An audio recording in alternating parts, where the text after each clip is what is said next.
అనంత కరుణామయుడు అపార కృపాశీలుడైన అల్లాహ్ పేరుతో ప్రారంభిస్తున్నాను.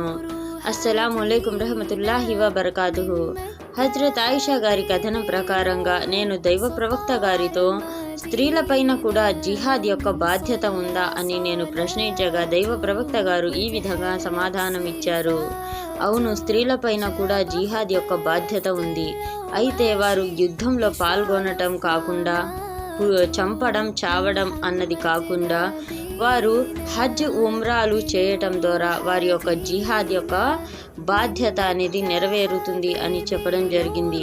జిహాద్లో దూర ప్రయాణాలు చేయడం, వ్యయ ప్రయాసలకు గురవ్వడం అనేది ఉంటుంది. అలాగే హజ్లో కూడా దూర ప్రయాణాలు, వ్యయ ప్రయాసలకు గురి కావడం అనేది ఉంటుంది. కాబట్టి జిహాద్కు బదులుగా హజ్ ఉమ్రాలు నెరవేర్చడం వలన జిహాద్ బాధ్యత అనేది తొలగుతుంది అని దైవ ప్రవక్త గారు నెరవేరుతుంది అని దైవ ప్రవక్త గారు తెలియజేయడం జరిగింది. అల్లా తాలా మనందరికీ వినే భాగ్యాన్నే కాకుండా ఆచరించే భాగ్యాన్ని ఇవ్వాలని కోరుతున్నాను. ఆమీన్.